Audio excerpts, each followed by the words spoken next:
할렐루야. 아멘. 주님을 찬양합니다. 아멘.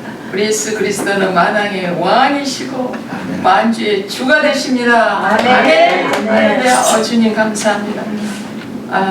저희가 뭐 중국으로 또 베트남으로 다니다가 보니까 맨날 새로운 사람만 만나게 되고 그런 또 좋은 것도 있지만 또 그런 게 있었어요. 근데 이게 오래된 주 안에서 지체들 만나서 같이 예배드리는 게 너무 감사해요. 아멘. 할렐루야. 아멘. 정말 감사합니다. 저희 남편이 당연히 오늘 설교할 줄 알았는데 저번에 와서 설교 자기가 했으니까 이번에는 저한테 하라는 거예요. 당신이 하세요. 당신이 하세요. 순정음을 하는데 속으로는 하나님이 제 기도를 들으시구나. 제가 이렇게 말씀이 전하고 싶었는데 전할 기회가 없었거든요. 그래서 하나님께 감사드립니다. 제 말씀 듣는 분은 우리 예수 그리스도십니다. 저는 이 시간에 주님만 높이기로 원합니다. 네, 감사합니다. 우리 말씀 하나 볼까요? 로마서 7장 21절부터 24절입니다. 저희 남편은 이제 간증할 거예요. 30분만 말씀을 나누고요. 한번 같이 한번 읽어볼까요? 시작. 그러므로 내가 법을 깨달으니 곧 선을 행하기 원하는 나에게 악이 함께 있는 것이라. 내 속사람으로는 하나님의 법을 즐거워하되 내 지체 속에서 한 다른 법이 내 마음의 법과 싸워 내 지체 속에 있는 죄의 법으로 나를 사로잡는 것을 보는 것은 보라 나는 공부한 상태라. 이 사망의 문에서 누가 나를 건져내리라. 25절은 아껴놨다가 조금 이따 하겠습니다. 제가 이제 베트남에서 왔거든요. 베트남에서 있었던 일을 제 남편이 얘기할 텐데요. 저희 지체들하고 함께 베트남에 이제 우리 간사들 10명이 매일 이렇게 말씀 묵상을 나눠요. 그래서 이제 로마서 7장 말씀 묵상을 하는 가운데 신차가 있어가지고 새벽 2시만 되면 일어나가지고 이제 잠이 깨니까 그때 이제 조용한 시간을 갖는데 이때 로마서 7장을 말씀을 이렇게 묵상하면서 성령님이 저한테 이 말씀을 주시는 거예요. 남편이 당신이 설교하세요. 네. 근데 이 말씀 묵상하면서 하나님이 제 마음 가운데 이렇게 감동을 주면서 이 말씀 나를 마음을 주셨거든요. 그래서 지금 저희가 같이 읽었잖아요. 사실은 이 말씀이 조금 복잡한데 복잡해요. 왜 복잡하냐면 어렵냐면 인간의 본질, 인간이 뭔지 인간의 본질이 알고 싶어가지고 아주 수도 없는 철학이 나오고 사상이 나오고 종교가 나오고 아주 박사님들이 나오고 그리스 철학가들 소크라테스 그럼에도 인간에 대한 규명이 잘 안 되는 거예요. 그리고요 또 지금 세계가 급변하잖아요. IT 아주 그냥 정신없이 발전하면서 이 세상에 돌아가고 있는 이 세상의 정체에 대해서 사람들이 몰라요. 뭐지? 하면서 끌려가듯이 따라가고 있잖아요. 저도 IT에 대해서. 그런데 제가 깜짝 놀란 거예요. 저는 로마서 7장에 대해서 이렇게 너무나 이렇게 좀 어두운 성향이기 때문에 잘 이렇게 나눠본 적이 없는데 이번에 새벽에 하나님 저한테 말씀을 주시는 것은 봐라 성경만이 인간의 본질에 대해서 정확하게 규명을 하고 있고 세상이 돌아가는 정체에 대해서 정확하게 알려주고 있는 것은 간단하지만 명료하게 말하는 것은 성경뿐이다. 그렇게 하나님 저한테 말씀을 쿵 하시는 거예요. 그래요? 그러면 인간의 본질이 뭔가요? 세상의 도대체 정체가 뭔가요? 이렇게 제가 질문하면서 이 7장을 쭉 묵상하다가 제가 이 말씀을 깨달은 게 아니라 사도 바울은 정말 놀라운 사람이잖아요. 우리 다 알잖아요. 3주 전에 때까지 다녀와서 그 하나님의 그 비밀의 세계를 다 보고 오고 사도 요한하고 똑같이 아니 요한 사도 요한 세례 요한이 아니라 사도도 그 보고 와서 막 요한계시록에 막 펼쳐가잖아요. 본 사람만이 펼칠 수 있는 거잖아요. 근데 바울도 삼층천에서 다 하나님의 그 깊고 그 놀라운 세계를 보고 왔고 이 로마서 7장을 쓸 때는 이미 3차 여행 전도여행 중에 고린도에 있었단 말입니다. 그런데 저는요 이 한때 제가 신학교 다닐 때 이 로마서 이 7장에 정말 그냥 우리 신학생들끼리 피카지 논쟁한 적이 있어요. 어떤 논쟁이 있느냐, 이 로마서 7장을 쓸 때 바울은 예수 믿기 전이다 그 논쟁과 어떤 사람은 아니야 예수 믿고 나서 이렇게 갈등을 사도 바울이 봤어. 이게 둘이 막 치열하게 우리 신학교 때 막 이렇게 논쟁한 적이 있었거든요. 근데 제가 이렇게 인생을 살아보니까 70이 넘어보니까 이게 보이는 거예요. 뭐 이런 주장도 맞고 저런 주장도 맞지만 제가 이렇게 경험하는 사도 바울이 예수 그리스도를 다메섹에서 만나고 난 이후에 3천전까지도 다녀온 이후에도 자기가 살아보니까 자기 안에서의 뭔가 싸움이 있다는 것을 이렇게 보고 있다 이렇게 설명한 것을 저는 와닿았어요. 그래서 이 뭐가 이게 사도 바울 안에서 일어난 싸움이 뭘까? 그 대선지자 아니 대사도가 성경을 13권이나 신학 쓰는 이 유명한 이분이 도대체 그분 안에서 무슨 싸움이 있었지? 하고 이제 들여다보니까 여기 로마서에 보니까 법을 발견했는데 이 법에 대해서는 뭐 그리고 알 필요가 별로 없고요. 자기 마음 안에 들여다보니까 21절에 보니까 뭐냐면은요 선을 행하기를 원하는 마음이 있다는 거예요. 마음 안에. 그리고 세상에 자기 안에 또 악이 함께 있다. 그래서 이 두 개의 이것이 이제 싸우고 있는 것을 바울 안에서 다 바울이 보는 거예요. 그러면서 22절에 보면 왜냐하면 나는 속사람을 따라 하나님 법을 좋아하지만 다 우리는 하나님 법을 좋아하죠. 하나님 사랑하죠. 안 좋아하는 사람 한 명도 없어. 근데 사도 바울이 뭐냐면은 23절에 내 지체 안에 내 마음 안에 한 다른 법이 내 생각의 법과 싸워 내 지체 안에 있는 죄의 법에게로 나를 사로잡아 오는 것을 보기 때문입니다. 이게 무슨 말입니까? 우리 쉽게 말해서 이거예요.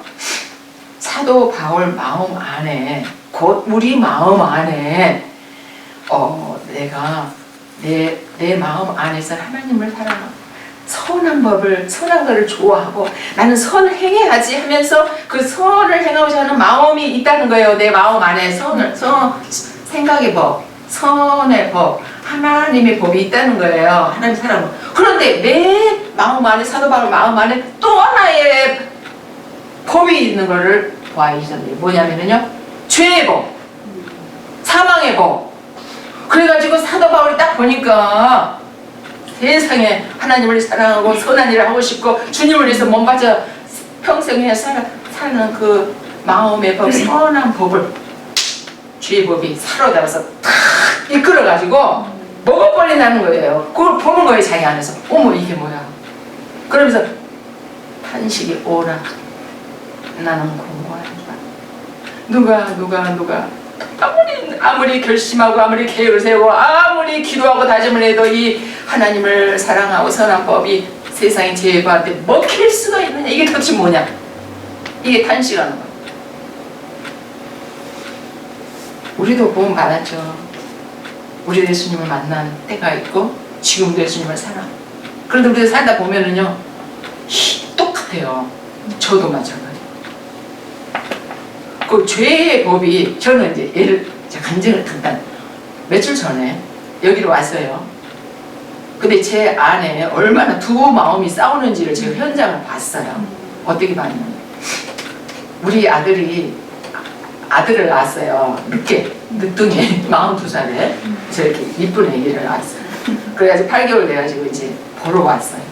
보러 와서 우리는 아들 밥하고 애기 보이라고 정신이 없어요 지금.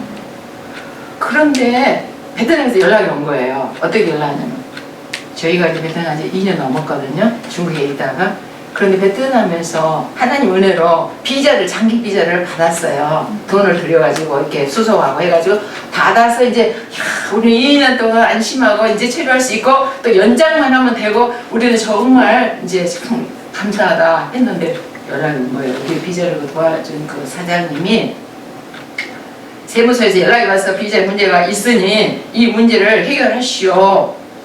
뭐야, 우리는 잘 알지도 못하는데, 근데 만약에 이것을 다 해결을 당신들이 안 하면, 우리가 뭘 모르니까 이사님 안 하면 당신은 그 출국, 베트남에서 미국 나가는 거, 출국도 금지되고 베트남에 들어올 수 얼마나 걱정이 되겠어. 걱정이, 염려가. 그러니까 어떤 생각가 있던 줄 아세요? 아니 하나, 우리가 왜 그걸 다 책임져? 그 어마어마한 돈을 들여서 그걸 다 수습을 해야 되며, 우리는 그러면 그런다 해도 그 비자는 끊기는데 이거 정말 어떡하지? 하면서 막 남편하고 걱정이 되니까 이런 생각이 드는 거예요. 걱정하면 어디까지 되는지 아세요?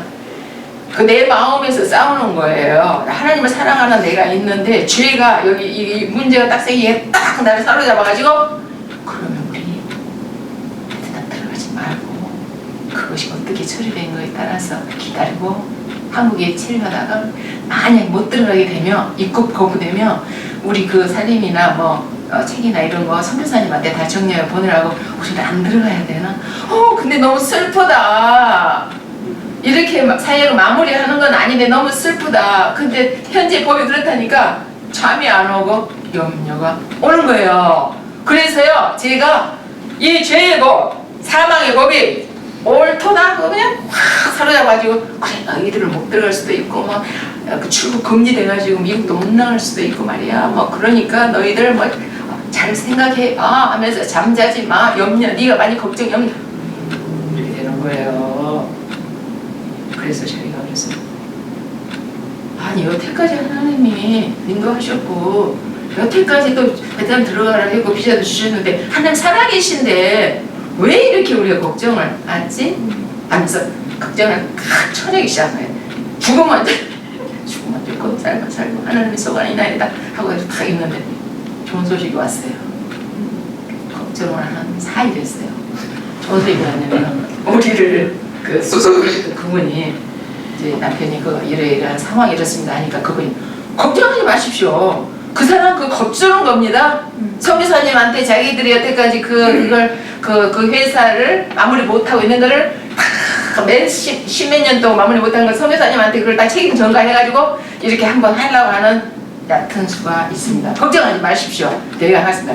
그래가지고 50불 주고 150불 주고 그 문제를 자기가 해결할까요? 오래라. 그러니까 지금 하고 있겠네. 그래서 하나님 감사합니다. 그러면 그렇지 우리 하나님 살아주십니다. 그러게 자 제가 왜 이런 얘기를 하냐면 죄 인격적으로 위장되는 가장한 이 사탄이 우리 너 그거 비자고 심각한 거야. 염려해 걱정해 잠잘 일이야 하면서 우리를 끌고 다니더라 이거예요. 제 안에서. 그래서 사도 바울도 그랬던 모양입니다. 그러니까요. 사람 마음 안에 두 가지 싸움이 있어요. 정말 할 때는 굉장하죠. 그런데 이렇게 문제가 생기거나 뭔가 이렇게 낙심이 될 때는요. 확 끼우지 않는 죄의 법이 같이 있다는 거예요. 그걸 잊으면 안 되겠잖아요. 그래서 우리 하나님이 이렇게 이 사도 바울을 이렇게 보게 하시면서 우리도 보게 하는 거예요. 이렇게 오라 나는 공부한 사람 여기까지 내려가도록 하는 거예요. 자 보세요.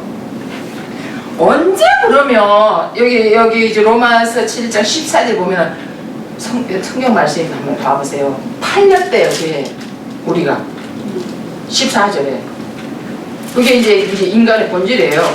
14절 보니까 우리가 율법은 신령한 줄 알거니와 나는 육신에 속하여 죄 아래에 팔렸도다. 언젠가 죄에 팔린 적이 있어요. 우리가 팔렸대요. 그렇잖아요. 그러니까 언제 팔렸나?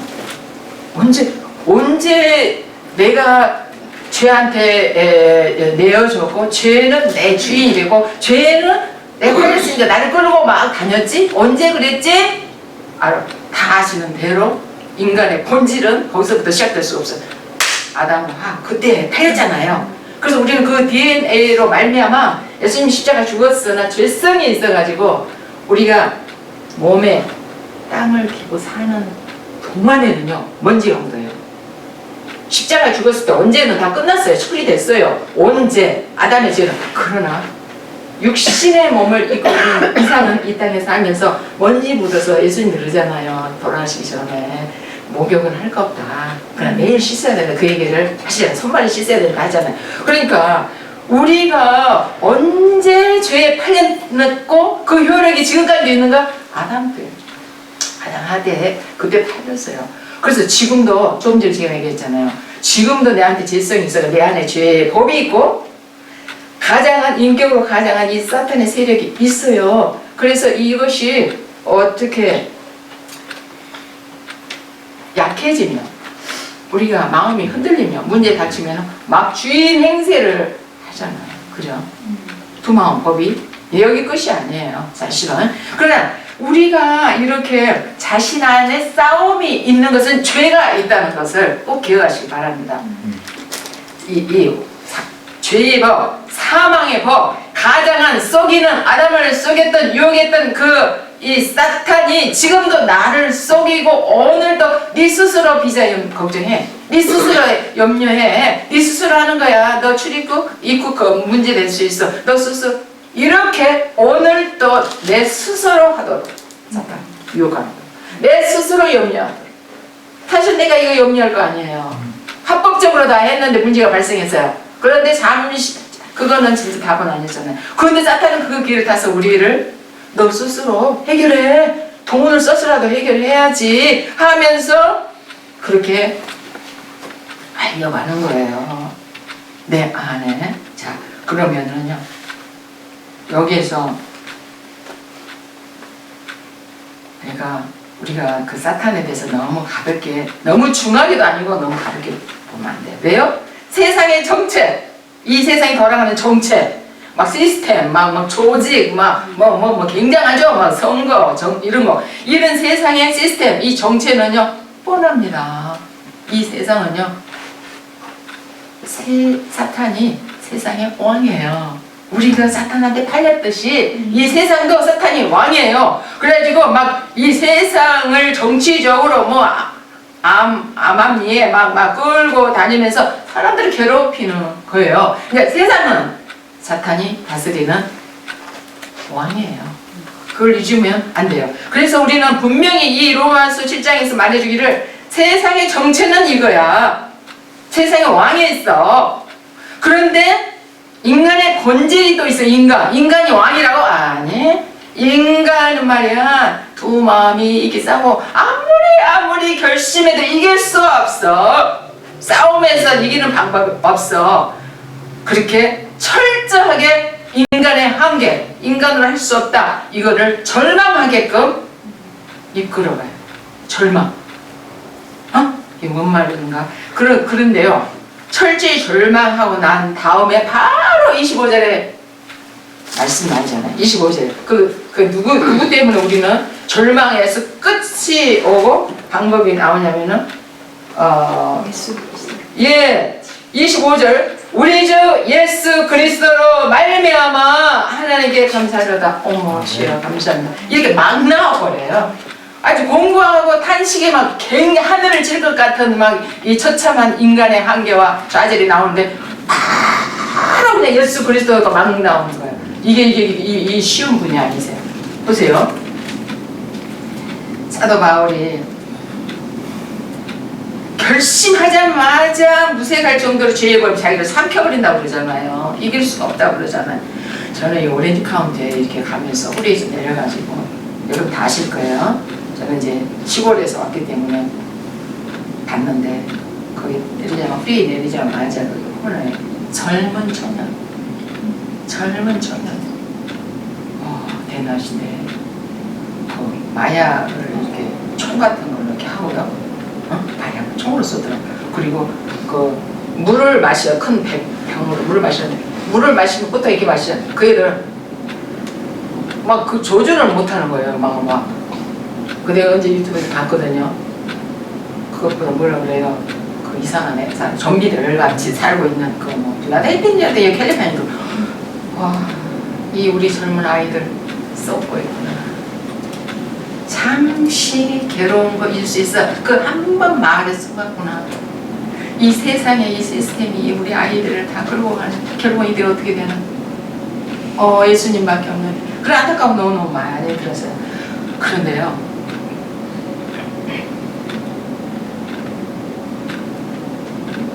주님 아무것도 못하겠어요. 공부해요. 절망해요. 내 자신에 대해서 너무 실망했어요. 이때가 하나님에게는 기회예요. 어떻게 기회인지 말씀드릴게요. 그 하나님은 나에게 관심 있어요.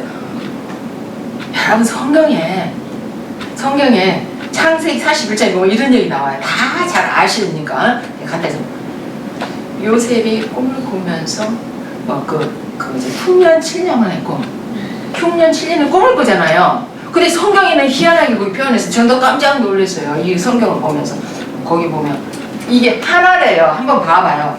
도대체 왜 하나지? 흉년 7년 뭐 암소 살찐 암소가 7마리가 야위고 흉한 그 암소를 살켜버리고 뭐 한 줄기에서 나온 이삭 충실한 이삭이 있는데 야위고 마른 이삭이 삼켜버리고 이 꿈을 꿨거든요. 근데 결국은 이 꿈은 뭐라고 하냐면 하나님이 하실 일이다 이렇게 얘기하는데 여러분이 성경에 보면은 거기 창세기 41장에 보면은 하나다는 얘기가 나와요. 이 꿈이 그럼 왜 하나일까요? 41장 25절 26절인가요? 한번 찾아보세요. 25절이에요. 하나라고 나오죠. 왜 하나지? 저도 이번에 사람 깨달았어요. 41장 25절 보면 우리가 너무나 잘 아는 얘기인데 요셉이 바로에게 하는데 바로의 꿈은 하나라 이래요. 하나. 뭐가 하나야? 도대체 누가 하나야? 하나님이 그가 하신 일을 바로에게 보십니다 하면서 좀 말했잖아요. 이제 암소 많은 암소 흉악한 암소가 살찐 암소를 삼켜버린 그거 7년이나 그 별이삭 통통한 그 7년이나 다 하나래요. 제가 그냥 번쩍 하는 거예요. 아니 이게 뭐지? 나는 이전에 이렇게 설교를 안 되는 게 내가 잘못 풀면 어떡하나? 하나라는 거예요. 그래서 제가 이제 하나님께 성령이 우리한테 물으면 또 인사이트를 주잖아요. 그죠? 성령께 물으면 우리가 귀찮아서 그러지 물으면 인사. 그래서 하나님 도대체 하나가 뭡니까? 하나? 그럼 이 콜이네. 풍년 7년이 하나네. 그래서 여기서 보니까 다 아시잖아요. 우리가 일반적으로 풍년에 뭐 저장했다가 흉년에 대처하고 뭐 이런 것에 대해서 얘기를 알잖아요. 내용을 잘 알잖아요. 그런데요, 하나님이 바로에게 하시고자 하시는 일은 거기서 끝난 게 아니었더라고요. 흉년의 때를 살아남기 위해서 애굽이 거기가 아니었어요. 진짜 거기가 아니었어요. 여기 보니까 57절 한번 봐보세요. 하나라는 것이 57절에 보면은 41절 5절 찾으셨어요? 네. 각국 백성도 양식을 사려고 애굽으로 들어와 요셉에게 이르렀으니 기근이 온 세상에 심하지. 와, 전 세계 가나안에 사는 뭐 형제들 말할 것도 없고 전 세계가 가뭄이 들었으니까 전부 다 어디에게만 양식이냐면 요셉에게만 양식이 있어요. 오 마이 갓. 이게 뭔 말이야? 요셉에게만 양식이 있었어요.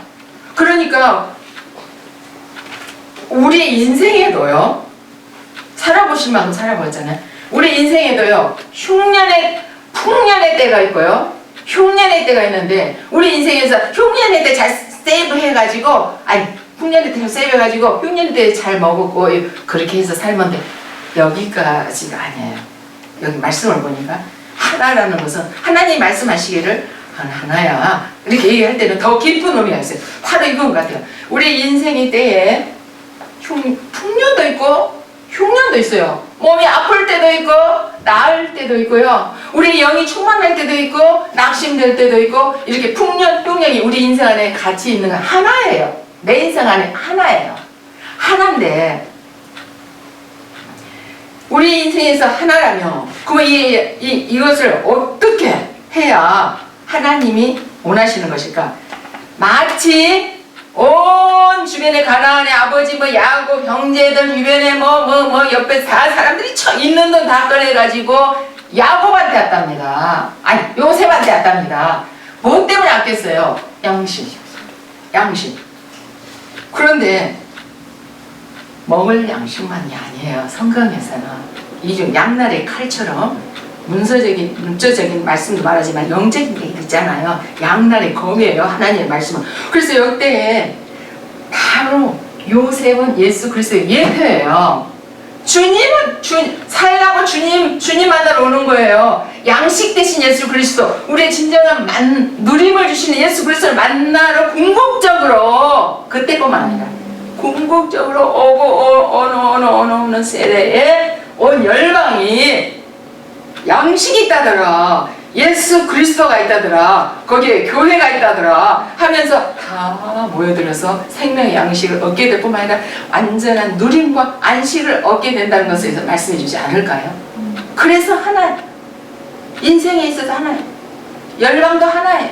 모두 다 풍년이나 흉년이나 모두가 다 있지만 그것도 하나야. 그래서 그 흉년의 때는 왜 예수님에게 올까? 왜 요셉을 찾아올까? 제가 생각을 해봤어요. 당장 올 것이 없죠. 그렇지만 더 깊은 의미가 또 있어요. 제가 이제 그 누가복음 15장을 한번 다 보세요. 누가복음 15장에도 흉년이 나와요. 저는 그렇게 성경을 많이 읽었는데 또 이번에 또 처음 깨달았어요. 이 스토리는 뭐 애들도 다 아는 스토리인데요. 누가복음 15장.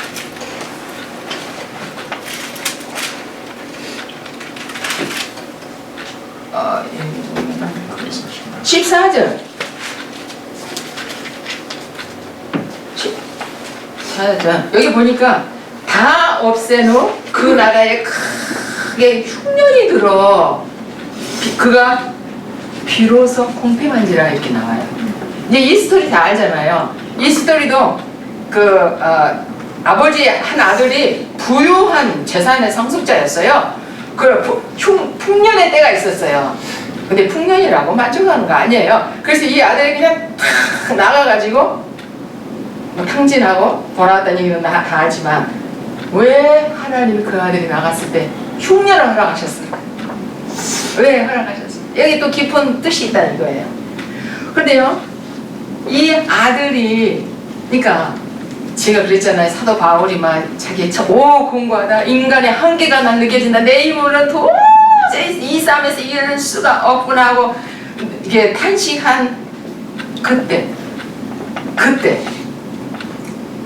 이 당자도 그때예요. 바로 나는 안돼 정말 너무너무 힘들어. 나는 죽을 것 같아. 굶주려서 이렇게 할 이때가 됐을 때에 이제 아버지에게 돌아오는데요.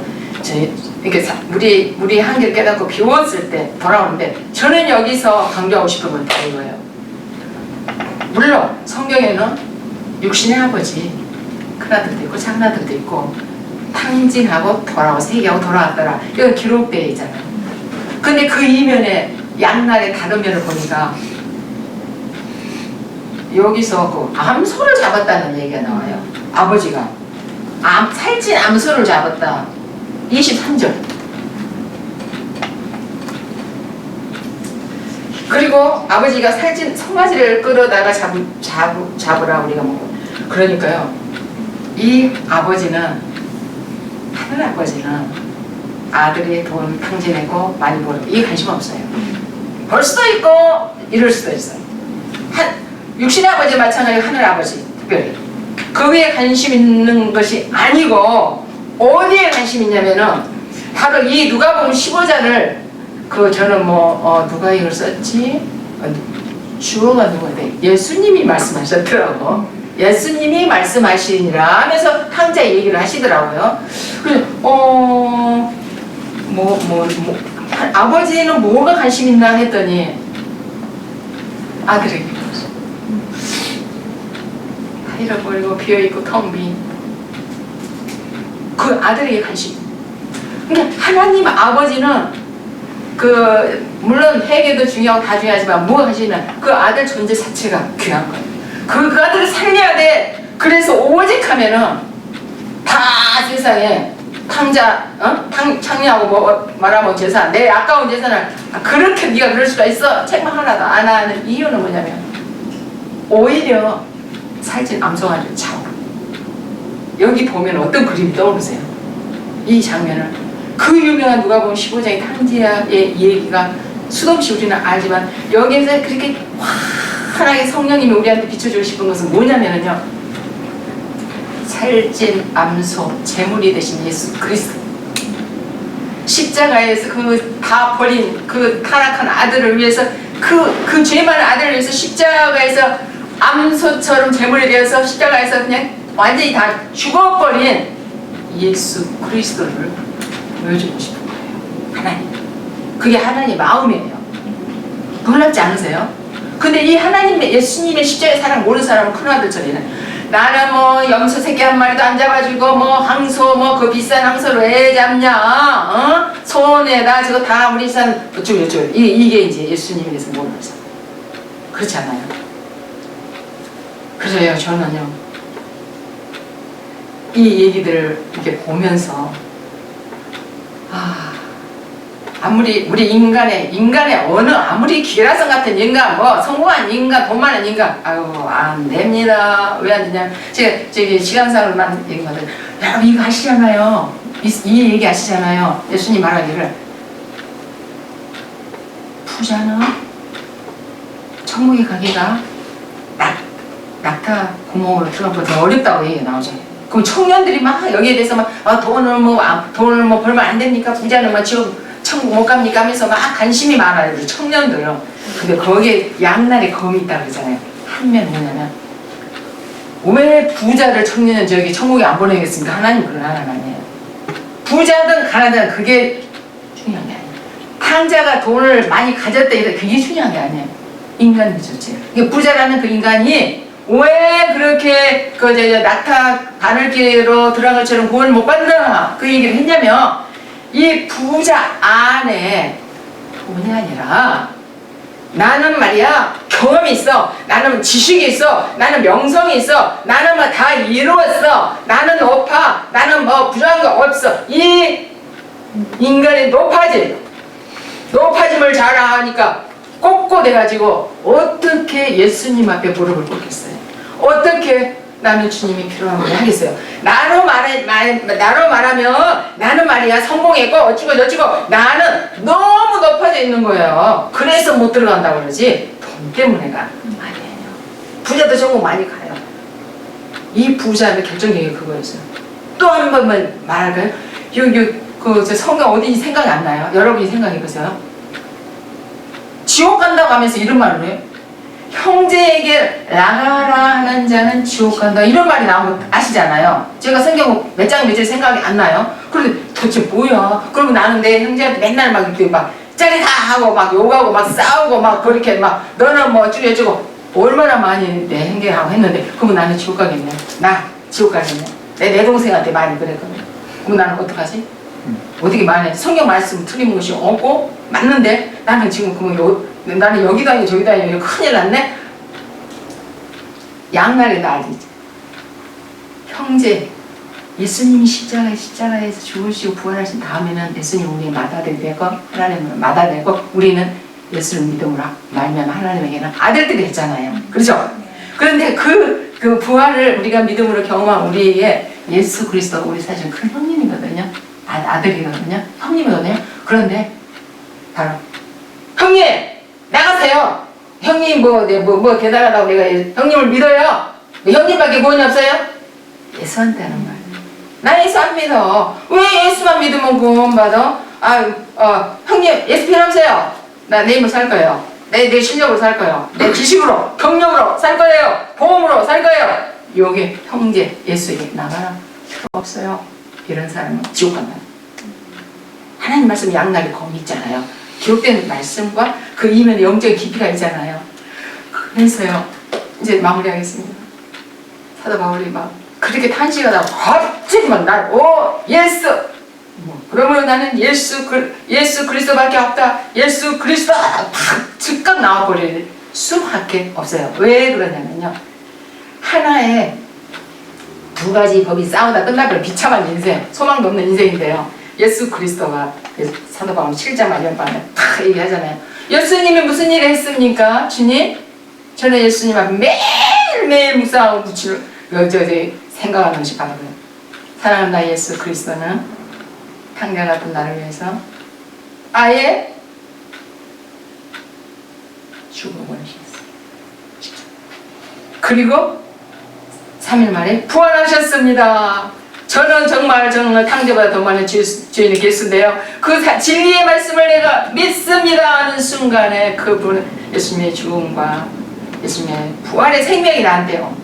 그뿐입니까? 예수님이 나를 위해서 여러분을 위해서 하신 일 그것뿐입니까? 예수 그리스도는 승천하셨습니다. 하늘 성소로 들어가셨습니다. 그 옛날에 그 제사 드리고 또 드리고 피 튀기고 각 뜨고 그거 수도 없이 했던 것들 없이 단번에 십자가에 죽으심으로 말미암아 살아서 승천 하늘 성소에 들어가지 않습니다. 그것뿐입니까? 성자 하나님 부재 우편에 앉으셔서 나를 위해서 기도하고 계십니다. 저는 믿습니다. 제 자세 아니고 제 믿음의 고백이 다 맨날 이것입니다. 똑같아도 괜찮아요. 수도 없이 반복해도 그뿐입니까? 주님이 하늘나라 가신 저 고와 같이 너무 외롭기도 하고 쓸쓸하기도 하고 정말 힘들 때도 있었는데 성령을 보내셔가지고 내 안에 성령이 들어와가지고 성령이 너 그렇게 고민할 필요 없어. 비자 그거 내가 있잖아. 내가 인도하는 대로 한번 기다려봐. 미리 앞서서 걱정하지 말고 하는 그 성령님이 우리 안에 있는 거야. 그것뿐입니까? 그것뿐입니까? 주님이 나를 위해서 해주신 일, 여러분을 위해서 해주신 그것뿐입니까? 맞아. 거기 성령이 온 것까지는 지금 다 완료예요. 그런데 주님 다시 오신대요. 다시 오신대요. 구원에 한번 우리 구원 받았지만 구원의 단계를 이뤄가고 있잖아요. 끝이 아니잖아요. 그분이 오셔서가 결정되는 거예요. 주님이 다시 오십니다. 재림하 오십니다. 그 재림에서 오시면은요. 원수막 사탄은 다 그냥 불족에 들어가고 1000년 동안 우리는 주님과 함께 왕노릇하고 공중에서 결혼식을 하고 놀라운 새하늘과 새 땅으로 다 이어지지 않습니까? 저는 이걸 하루에도 몇 번씩 믿음으로 선포 외치고 똑같은 말인데도 주님이 하신 일이 너무 귀한 거예요. 주님이 아름다우시고 찬양해서 너무 귀한 거예요. 할렐루야. 그래서 예수님 우리가 마지막 법 하나 아까 내 마음의 법 죄의 법이 싸우더라 나는 지더라 딱 한 가지 법이 예수 그리스도 말미암아 생명의 무슨 법이요? 성령의 법을 우리한테 탁 주셔가지고는 걷더랍니다. 내가 결정하기를 성령 앞에 내가 집어넣을 건가? 아니면 내가 육신에 끌려다닐 건가? 내가 선택만 하면 돼요. 선택하면은 엘리베이터 타고 그냥 75층을 올라간 것처럼 노래가 안 해도 성령 안에서 성령과 함께 생각나게 하시면 생각하고 감사하게 하세요. 성령님이 역사하시면 또 감사하고 우리 지금 어떤 것도 자랑할 것도 없고 우리는 한계를 반드시 느끼고 마음이 가난해져. 내가 지금 풍년일지라도 마음이 가난한 자 흉년일 때는 더 가난해지겠죠. 그래서 오직하면 마태복음 5장의 마음이 가난한 천국이십니다. 그런 말씀 하시지 않겠습니까? 할렐루야. 그래서 여러분 이 세 가지 법을 꼭 기억하세요. 내 마음에 선한 법이 있고 하나님을 사랑하는 법이 있지만 죄바하고 싸울 때 진다. 요거에 대해서 기억을 하시고 두 가지. 그러나 이 모든 법에 뛰어나신 예수 그리스도 하나님이 십자가에 죽으시고 성령을 보내서 성령의 우리가 인도를 받고 성령님을 의지하면 성령의 법이 이거 법입니다. 바뀌어지지 않는 법이에요. 영적인 세계에서 법칙이에요. 성령의 법이 생명의 성령의 법이 우리를 이기게 하시고 주님을 영화롭게 하시고 내가 대신 할렐루야. 아멘이죠. 그래서 정말 주님보다 더 귀한 분 없어요. 저는 요즘에 뭐 사역 이런 거 별로 관심 없어요. 진짜. 옛날에 막 인간적인 힘이 많아가지고 막 이것 내고 저것 내고 많이 해봤거든요. 그런데 내가 다 그런 일을 했다 할지라도 내가 주님으로 인간의 본질도 모르고 또 성령의 이끌림도 받지 않고 내가 쓰러지고 내가 외면 당한다면 정말 얼마나 비참하겠어요. 그래서 요즘에는요 나이가 정말 중요한 거야. 나이가 먹으니까 매일 주님 없이는 나는 아무것도 못한다. 주님이 최고입니다. 주님 성령님이 정말 최고입니다.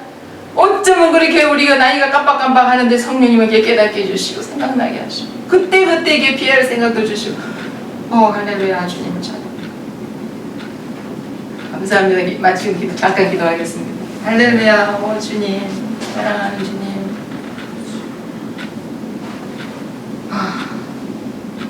육신을 입은 내가 정말 어떤 사람인지도 모르고 왜 그렇게 막 좌충우돌하고 사는지도 모르고 사역을 열심히 하면 잘한 줄만 알고 허둥지둥 살았던 그 시간 그러면서 깊은 갈등도 경험하고 그런 흉년의 때를 영적인 또 그런 가난한 때를 하나님의 길 가운데 허락해 주심으로 우리의 본질이 무엇이고 내 힘으로 살 수 없다는 걸 깨닫게 해주신 주님을 찬양합니다. 네. 주님이 너무 귀하십니다.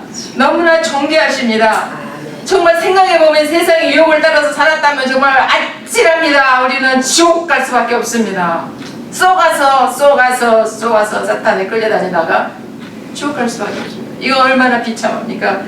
그러나 주님 우리 불쌍히 여겨주셔서 우리를 찾아오시고 오늘 말씀을 통해서 찾아오시고 정말 마음이 우리가 가난할 때 흉년 같을 때 풍년도 흉년도 하나다 인생에 있어서 모두가 다 예수님이 필요하다. 흉년의 때에도 풍년의 때도 이렇게 가르쳐 주시고 바로 우리가 바로 탕자였다는 것은 아니 옛날에만 탕자이고 지금 아닌가? 지금도 우리는 죄인입니다. 우리 힘으로 어떻게 할 수가 없습니다. 그래서 주님이 필요합니다. 그래서 아버지의 힘이 아버지의 품이 필요하고 주의 이름을 부르는 것이 필요하고 성령을 의지하는 것이 얼마나 축복인지 인생에 있어서 새로운 장이 열리는 것뿐만 아니라 이것이 하늘나라의 비밀인지 깨닫게 해주셔서 너무너무 감사합니다. 할렐루야. 오늘도 우리 가운데 방황도 있고 어떻게 살지? 앞으로 어떻게 계획하지? 라는 염려도 있고 또 근심도 있습니다. 주님, 그러나 이것은 세상의 신이 육신이 우리를 끌고 갈 뿐입니다. 끌고 다니고 우리를 유혹할 뿐입니다. 그러나 우리의 염려와 근심은 이 시간에 십자가에 못 박힌 예수 그리스도 그분께 올려드립니다. 주님이 다 받으시옵소서. 우리를 위해 피 흘리신 주님을 찬양합니다. 아멘. 사랑합니다. 아멘. 감사합니다. 아멘. 예수님의 이름으로 기도드립니다. 아멘. 할렐루야. 그렇게 또 3년 반 만에 제가 가장 사랑하고 가장 친한 우리 친구 서목사님께 와서 이렇게 말씀을 나누고 또 선교를 나눌 수 있도록 인도하신 하나님께 감사드립니다. 제가 늘 올 때마다 느끼는 것은 제가 사랑하는 친구이기 때문에 그렇게 마음이 편해요. 여기 오면. 그리고 마음이 기쁘고 또 다 나누고 싶고 그렇습니다. 제가 그 중국에서 12년간 이제 선교 사역을 하다가 시진핑 주석이 좀 나가달라고 그래가지고 이제 나오게 됐죠. 그래서 이제 그때 어떤 생각을 했냐면 뭐 선교도 한 12년간 했고 또 사역도 해볼 만큼 해서 이제 원이 없다. 이제 좀 그 내려놓고 이제는 쉬어야 되겠다. 그래서 기도하는 가운데 이제 우리가 제주도로 갔습니다. 그래서 나와가지고 제주도가 여러분도 아시다시피 상당히 좋잖아요. 그래서 저희는 이제 이중 국적을 갖고 있어서 사실은 그 미국의 좋은 베네핏과 또 한국의 베네핏을 다 누릴 수 있어요. 그래서 뭐 크게 뭐 잘 살지는 못하지만 그러나 그냥 누릴 수 있는 그런 것을 그러니까 여건이 됐어요. 그래서 제 아내하고 좀 있으면서 하나님 어떻게 인도하실까. 저는 이제 좀 제주도에서 좀 쉬어야 되겠다 그런 마음을 갖고 있었는데 한 3개월을 아주 룰루랄라 하면서 뭐 차 타고 막 바닷가에 가서 막 넋을 놓고 멍 때리는 시간도 갖고 그 좁은 데를 막 다 다녀봤죠. 근데 노는 게 진짜 힘들어요. 제일 힘들어요. 근데 저 사람도 못 말리는 사람이잖아요. 사역을 하고 주일을 하다가 다 스탑하고 편안하게 있으니까 병이 와요. 그래서 굉장히 힘들었어요. 그리고 저도 막 너무 이 영적으로 드라이해지고 그 육적으로도 병들게 되더라고요. 그래서 적당하게 어느 정도는 일을 하는 게 좋겠구나. 그런 마음을 가지고 저희가 이제 한국을 노크해봤어요. 근데 우리가 나이가 있고 또 미국에서 오랫동안 살다가 들어가니까 어떤 그 인맥도 없고 뭐 무슨 그 신학도 거기서 한 게 아니라 뭐 동기도 없고 그러다 보니까 기회를 안 줘요. 이해는 해요. 젊은 사람들이 많이 신학생들이 배출되니까 그냥 아무것도 원하지 않고 그냥 봉사하겠다 해도 no thank you.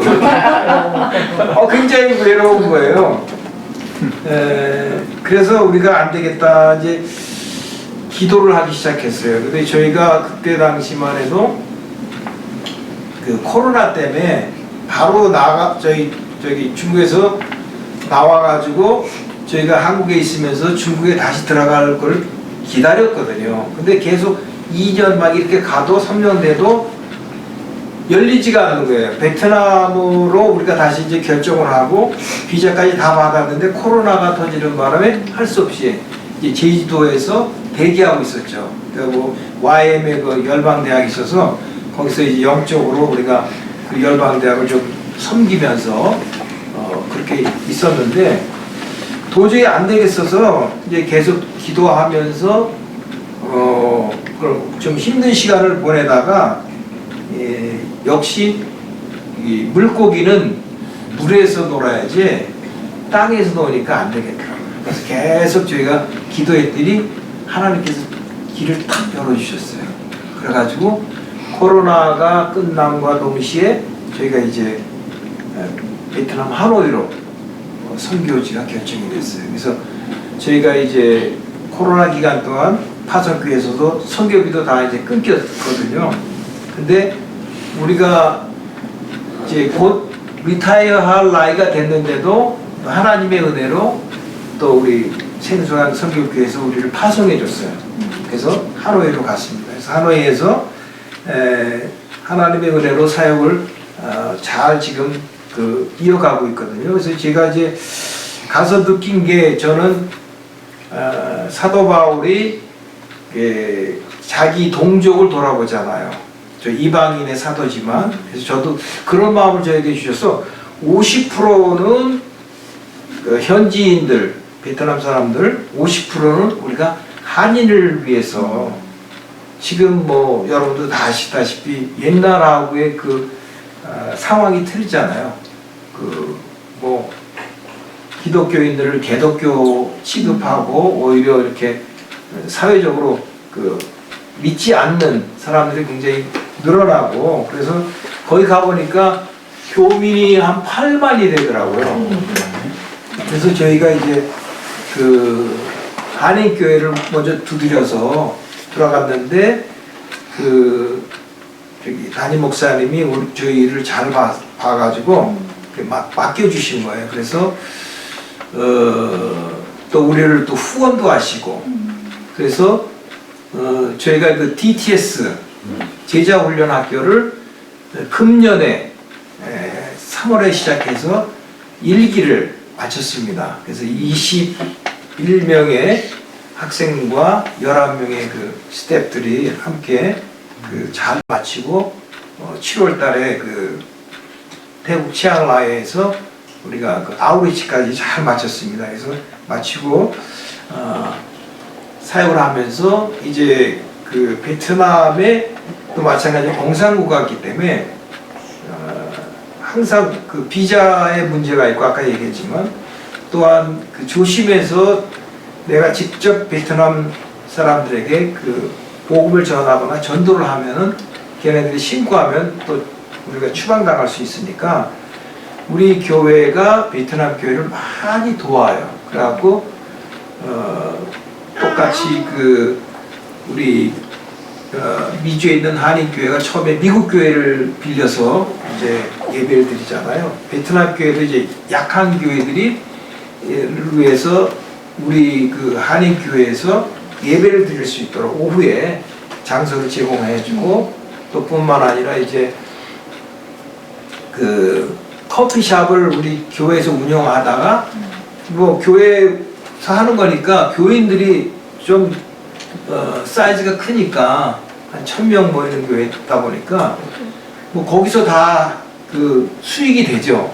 근데 그거를 이제 베트남 교회에다가 운영권을 넘겨주고 렌트도 안 받고 너희 그거 가지고 너희들 재정에 그 교회 재정에 써라 하고 줬어요. 그러다 보니까 그 안에 베트남 대학생들이 한 10명이 그 알바를 해요. 그래서 저희가 가가지고 저는 이제 언어적인 그거를 은사를 주셔서 그 영어를 전공하는 애들과 또 한국어 전공을 아주 한국어가 굉장히 인기가 좋아요. 그냥 한국 기업이 한 7,000개가 들어가 있습니다. 대기업들을 포함해서 이제 식당, 뭐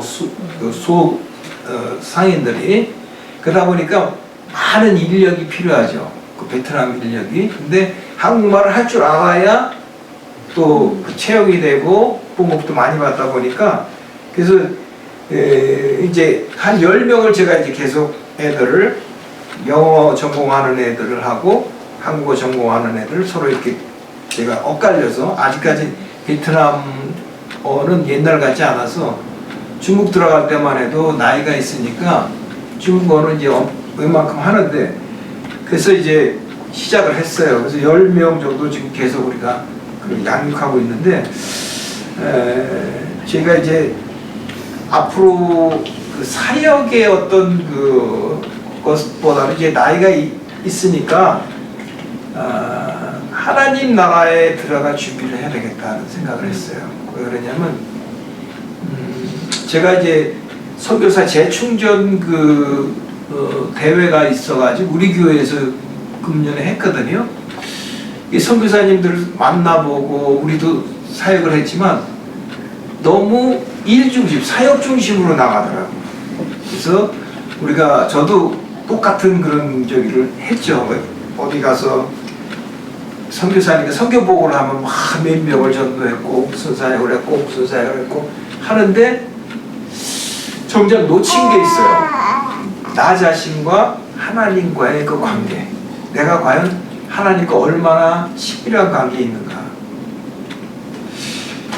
이게 목사나 선교사들이 꼭 말씀을 볼 때도 보면은 묵상할 때도 보면 꼭 하여간 뭔가 설교거리 남을 가르쳐야 된다는 그 부담감 때문에 그런 게 있는데 이제 그걸 좀 내려놔야 되겠다.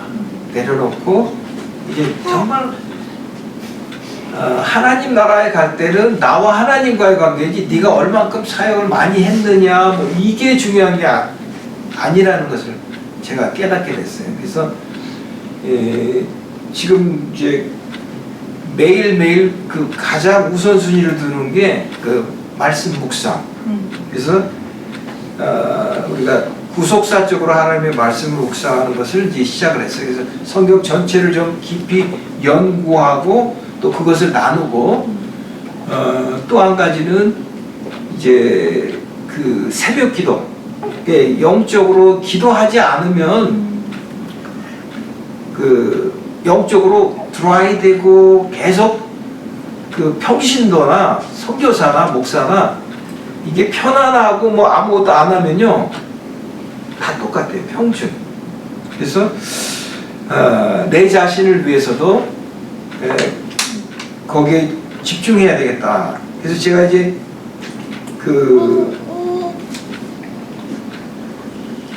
그러니까 계속 하나님의 말씀을 묵상하다 보니까 내 마음에 기쁨이 있고 또 어려움이 올지라도 이 하나님의 말씀을 붙잡게 되더라고요.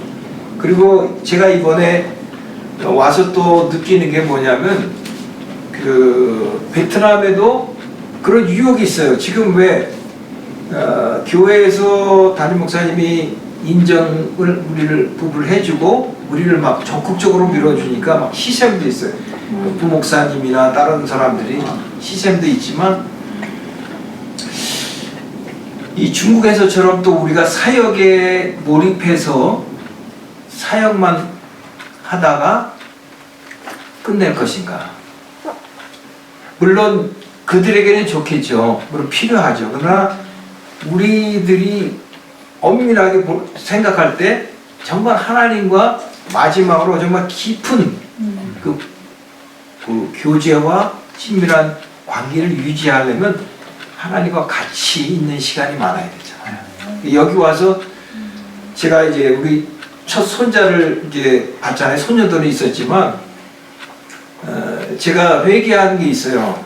물론 다른 사람들, 다른 그 선교지의 영혼들을 돌보는 것에 올인하다 보니까 어떤 현상이냐면 나의 친자녀들, 손녀들에게는 너무 소홀한 거예요.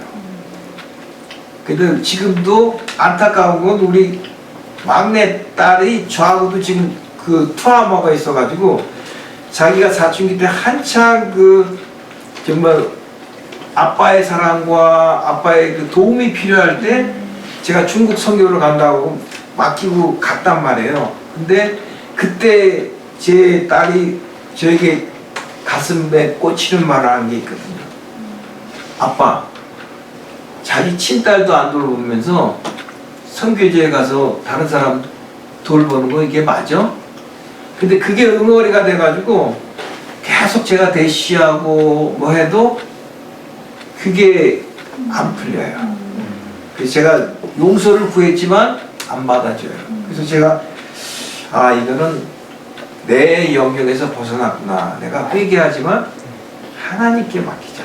성령께 맡겨서 성령께서 딸의 마음을 만져주시고 또 격려해주고 회복되게 하실 것을 저는 믿어요. 그렇지만 이번에 제가 이제 마지막 기회다. 우리 여기 일레인인가? 애들이 너무 귀엽잖아요. 와서 그 손자 8개월 된 그 일라인데 이제 영어 이름이 엘리야. 근데 너무 귀여운 거예요. 그래서 요 시기를 놓치면 우리가 아무리 부모지만 이제 나이 늙고 기력해서 정말 이제는 쓸모없이 됐을 때 자녀들한테 와가지고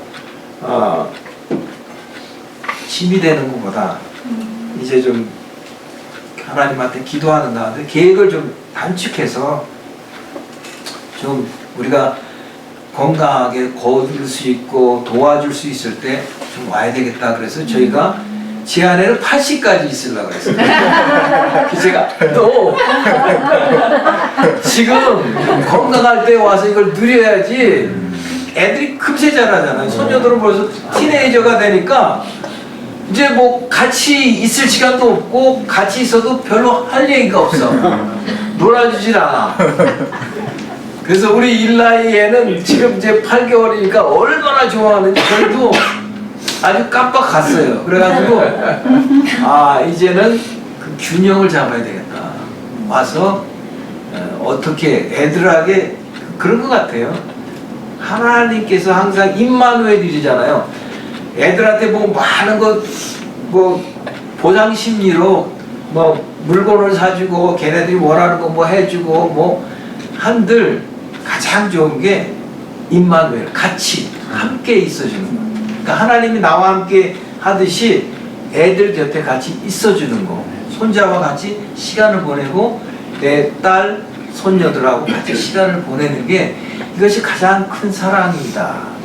네, 그런 생각을 했어요. 그래서 저희가 이제 5년에서도 좀 줄여서 저희가 들어가서 제가 아이한테 막 적극 권면을 했어요. 저는 당장이라도 오고 싶어요. 왜? 이제는 선교라는 것을 어떤 그 개념을 너무 다른 나라에 가서 선교하는 걸로 자꾸만 제가 그런 걸 가진 것 같아요. 이제는 뭐냐? 가족 선교.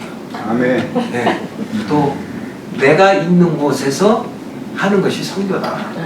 네. 그래서 그 개념을 이제 바꿨어요. 바꾸고 그러나 그 현지인을 소홀히 하는 건 아니고 대신 균형을 잡아서 그래서 지금 이제 저는 아내한테 권면하는 게 일단 당신부터 일단 1년에 한 번이라도 들어가서 애가 한참 지금 귀엽고 도움이 필요할 때 도와줘야지. 자녀들도 도움이 필요 없을 때 와가지고 하면은 이 부모도 침이 되더라고요. 그래서 제 아내한테 1년에 한 번씩 나는 못 들어가더라도 와서 좀 돌보라고 이제 그렇게 얘기를 했습니다. 그래서 제가 왜 이런 얘기를 하냐면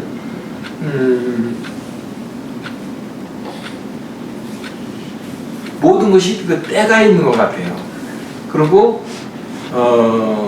이제 선교든 목회든 우리는 자꾸 눈에 보이는 어떤 그 것에 집중하더라고요. 그래서 많이 교인들이 많이 모여야 되고 또 사역을 해도 막 많은 그 제자들이 일어나야 되고 막 여기에 신경을 쓰다 보면은 내 자신의 그 기쁨이 없더라고요. 그래서 이제는 소수라도 담은 몇 명이라도 제가 베트남에서도 욕심을 안 부리는 게 담은 한 영혼이라도 제대로 하나님의 말씀을 훈련시키고 그들에게 이 사랑을 전하는 겁니다.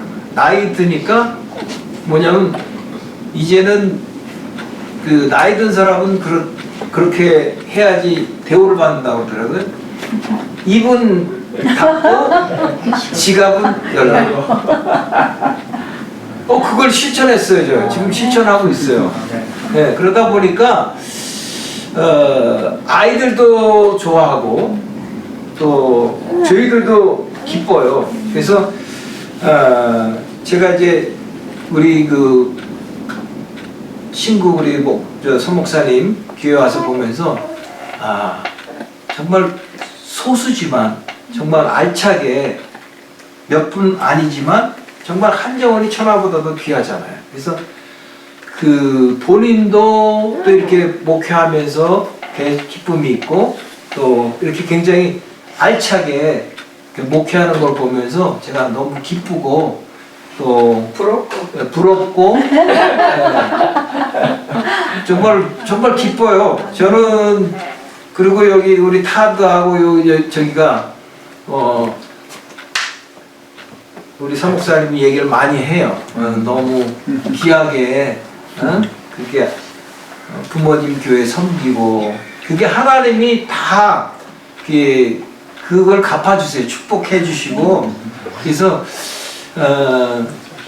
기도하기는 우리가 아름답게 우리의 믿음의 생을 마감해야 되지 않겠느냐. 요즘 와서는 그런 생각을 많이 해요. 그래서 그게 가장 중요한 건 결국은 내 자신이 항상 하나님과 함께 동행하고 또 말씀 안에 기도 안에 거하는 또 찬양 가운데 거하는 이것에 온 포커스를 맞추려고 그래요. 그래서 자꾸 외적인 거를 바라보게 되고 자꾸 그 비교하게 되고 하면은 기쁨도 없고 믿음도 성장이 안 되고 그렇더라고요. 그래서 알찬 알곡, 여러분 이렇게 알곡 신자만 맞으셔가지고 제가 보니까 너무 감사하고 기쁘더라고요. 그래서 이렇게 와서 함께 나눌 수 있게 도와주시고, 또 여기 우리 김모세 선교사님은 또 북경에서도 중국에서도 이렇게 오랫동안 같이 알게 되고 너무너무 귀한 분들을 만났어요. 그래서 너무 오늘 기쁘고, 제 아내가 앞에서 설교를 너무 은혜스럽게 해가지고 제가 할 말이 별로 없네요. 다 했어요. 너무나 기쁘고 감사합니다. 잠깐 기도하겠습니다. 사랑의 하나님 감사합니다. 저의 믿음의 동역자요, 또 가장 더 베스트 프렌드인 우리 서목사님 교회에 와서 이렇게 기쁘게 말씀과 또 간증을 나눌 수 있도록 인도하신 하나님을 찬양합니다. 하나님, 우리 서목사님과 가정과 또 자녀들, 아버지 교회를 축복하셔서 하나님 아름답게 하나님 나라 가기 전에 아버지 정말 알곡의 열매들을 하나님 앞에 올려드리고 또 기쁨 가운데 남은 삶이 늘 영육간에 강건하게 하시고 하나님께 영광 돌리는 귀한 아버지 목회자로 하나님 축복하여 주옵소서. 주님의 몸된 교회를 축복하시고 또 이곳에 예배드리는 우리 성도님들 한 분 한 분 가정과 직장과 사업과 자녀에게 하나님 복의 복을 더하여 주시옵소서. 이렇게 귀한 은혜를 주시고 또 기회를 주신 하나님을 찬양하며 예수 그리스도의 존귀하신 이름으로 감사하며 기도드렸습니다. 아멘. 우리 예수를 사랑하고 감사하고